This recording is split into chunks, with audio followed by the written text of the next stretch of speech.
منصور صاحب گجرانوالہ سے پوچھتے ہیں، کہیں کسی بیان میں سنا ہے کہ حضور صلی اللہ علیہ وسلم نے ناپاکی کی حالت میں فجر کی نماز پڑھا دی تھی، بعد میں یاد آیا تو دوبارہ غسل فرما کے دوبارہ نماز پڑھائی؟ برائے مہربانی وضاحت فرما دیں۔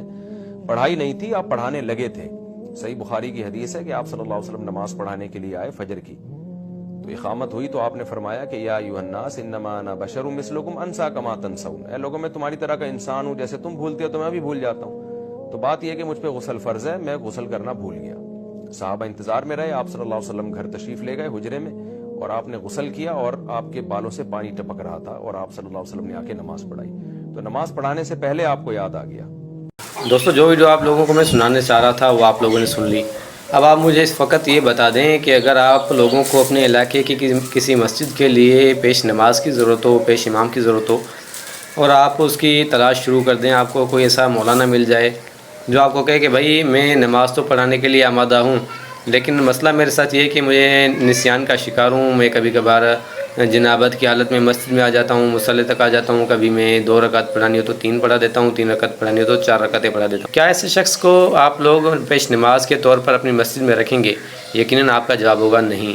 اور اگر وہیں پہ کوئی شخص آپ کو کہہ دے کہ میں آپ کو ڈسکاؤنٹ دے رہا ہوں، مجھ میں یہ مسائل ہیں، اس وجہ سے آپ مجھے تنخواہ دوسروں کی بنسبت 5000 کم کر دینا، تب بھی آپ کا جواب یہ ہوگا کہ ہم ایسے مولانا کو ہائر نہیں کریں گے جو نسیان کا شکار ہو، جو بھول جاتا ہو، جو جنابت کی حالت میں مصلی تک آ جاتا ہو۔ جب آپ لوگ عام مسجد کے مصلی پر ایسے شخص کو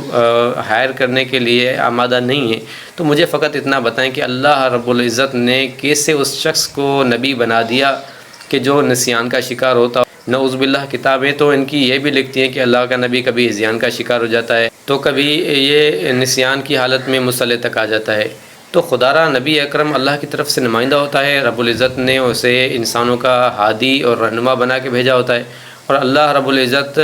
نے یقیناً انہیں معصوم بنا کے بھیجا ہے، اس لیے کہ نبی اکرم کا معصوم ہونا ضروری ہے۔ وہ شخص جو خود خطاؤں سے محفوظ ہوگا وہی دوسروں کو صراط مستقیم کی طرف ہدایت کرے گا۔ وہ شخص جو خود خطائیں نہ کرتا ہو، جو خود گناہ نہ کرتا ہو، جو خود غلطیاں نہ کرتا ہو، وہی ہدایت کرنے کی اہلیت رکھتا ہے، نہ کہ وہ شخص ہدایت کرنے کی اہلیت رکھتا ہے جو خود معیوب ہو، جس میں خود میں غلطیاں ہوں۔ لہٰذا نبی اکرم پر ایسے بہتان باندھنے سے پہلے ذرا سوچ لیں، ذرا غور و فکر کر لیں کہ کس شخصیت کے بارے میں ہم گفتگو کر رہے ہیں۔